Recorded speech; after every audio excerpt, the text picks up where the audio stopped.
Good morning. This is JP with Central Idaho Mountain Weather. September 3rd, 2023. Here's a nice picture of a cumulus forming cloud developing into a cumulus nimbus cloud. So this is what you're going to be on the lookout for today, as we have excessive rain and marginal risk for severe weather in the forecast. Today we'll have increasing cloud coverage. Highs will be in the upper 60s in the valley. There is a flood watch in effect because of that excessive rainfall we'll get to later. Tomorrow, decreasing cloud coverage, highs in the mid 60s. So we have a cold front moving through later tonight that's going to bring in a lot of cool air behind it and drop down those temperatures for us on our Labor Day. And then we're going to have wraparound moisture coming from that low that's going to be exiting to our east. And we'll have our first snowfall traced to 2 inches expected, mostly in the upper elevations. So don't get worried yet. Don't have to get those snow shovels out.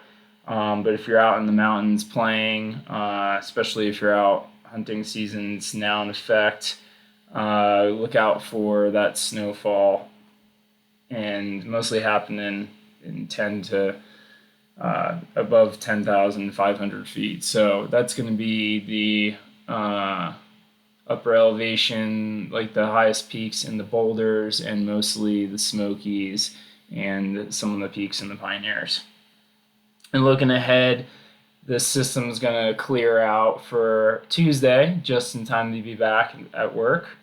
So we're looking at mostly sunny skies, highs in the upper 60s, and a slight chance of thunderstorms for the mountains. This is from the Storm Prediction Center. Pocatello put this nice graphic together in their morning briefing. And we're in a marginal risk today for isolated severe thunderstorms. So what's that mean? We can have, let me move this a little bit out of the way here.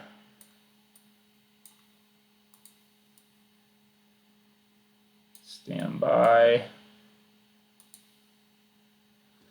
So we could have risk for 40 to 60 mile per hour winds, hail up to 1 inch, and low risk for a tornado. They're actually talking about spinning motion today, which is kind of cool.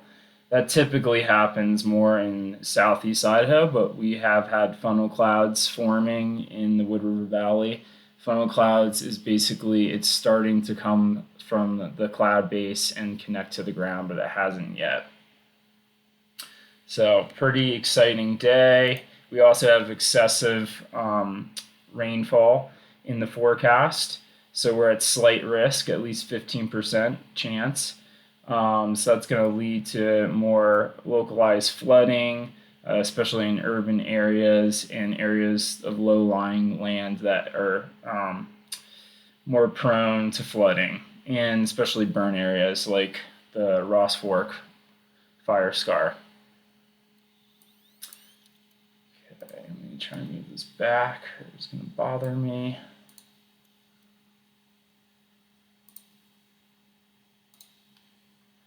All right, let's look at Haley's weather. So we're going to have highs in the mid 60s today, and then you can see those drop down even cooler tomorrow after that cold front brings that cool air in.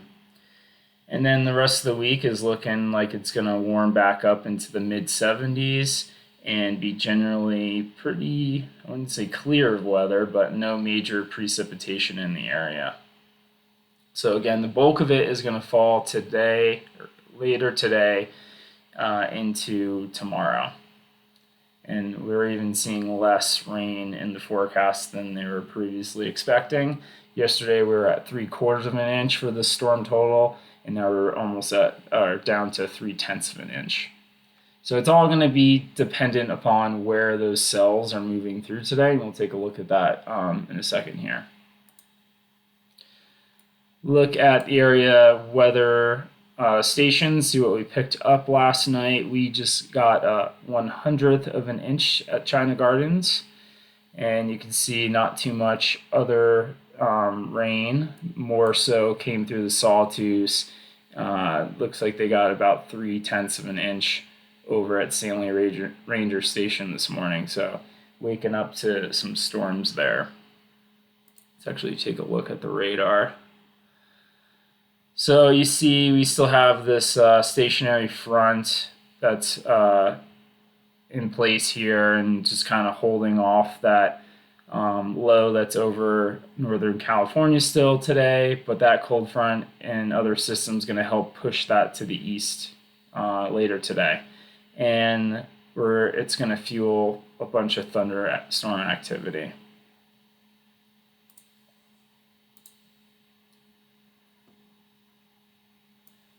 All right, so looking at the lower level water vapor map, and why I typically show this a lot is there's various layers to the atmosphere, and all of them are important. But in the summertime, one of the influences for thunderstorm activity is having moisture in the lower level of the atmosphere.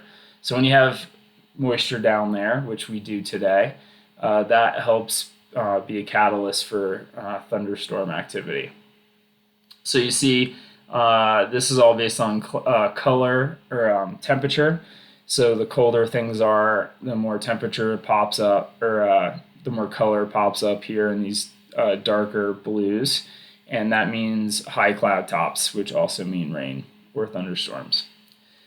So we have this dry amount of air coming into the area this morning, and that's going to help fuel those thunderstorm activities. So that daytime heating is going to heat up the ground, and that rising air mass is going to help fuel that activity.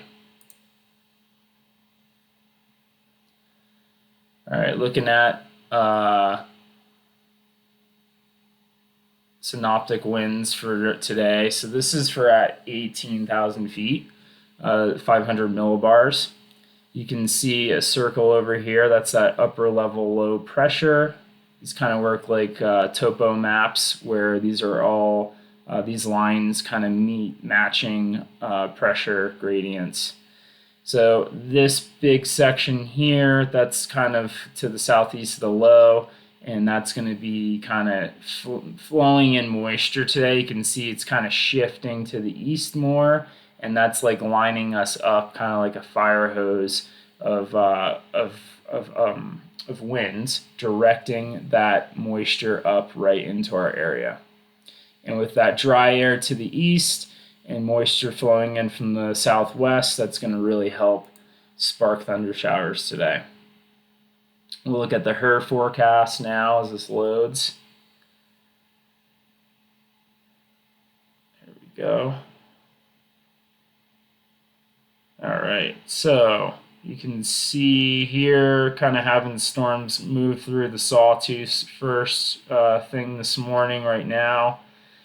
And then it's going to clear up for a moment until we have this nice organized band of thunderstorm activities that are going to be coming up from the southwest going northeast.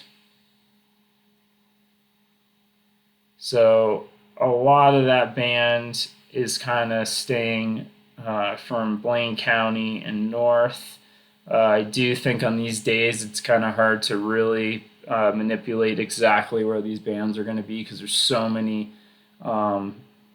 positive interactions happening to fuel these thunderstorms. So I think it's going to depend on a lot of if there's clear weather out there, and there's certainly enough energy in the atmosphere to create the severe experience. To create these thunderstorms coming through. So be on the lookout for that today when you're outside. When you hear thunder, when thunder roars, go indoors is the saying that the National Weather Service has. That's pretty hard to do, and we're high in the mountains, so the best thing to do is be preventative. When you see those building cumulus clouds forming, or you can hear thunder in the distance, get yourself to lower elevation. Don't stand below tall trees. Those will be poor spots. Don't hide underneath cliffs It might feel like it's helping with the rainfall, but those actually can be spots where lightning, if it does hit nearby, can kind of bounce around and have a greater chance of hitting you. And we're just going to see this activity move through and into the night hours. We're going to have some pretty good lightning storms today. And with that lightning, there'll be those heavy winds coming through and chance for hail up to an inch. Lots of cool things of weather. Not the best day to be out there in the mountains this afternoon.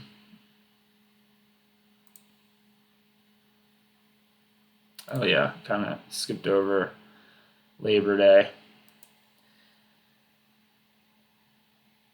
It's frozen. There we go. So you can kind of see, I'm just going to play this a few times. This thing is spinning. The low is spinning counterclockwise over us. So that low is going to be finally moving to our east into tomorrow. And what we're going to have when it's spinning like that, and the low is going to be more centered over here, but we're going to be having this wraparound moisture. So that's going to be feeding in this counterclockwise rotation. So it's going to be coming from the northeast and going back southwest. So that's going to have influence in the central mountains tomorrow and continue giving us that thunderstorm activity. But it looks like it'll kind of clear up later in the afternoon with still some isolated chance of thunderstorms out there. But probably our best chance to go visit the Twin Falls County Fair. Skip over that. All right, let's look at the Cape. So you can see as the day progresses to about noon, it really starts to kick in with 500 to 1,000 joules per kilogram, sorry. So that's creating a lot of that extra energy that's going to be in the atmosphere and help fuel these thunderstorms to become more severe. Kind of need more of this bluer shading to be very severe, but it's going to be it's going to pack a punch and be more than what we're used to in our area. And we'll see that as that low drifts away to the east, we'll see that those Cape values kind of also go with it and not be as high for tomorrow.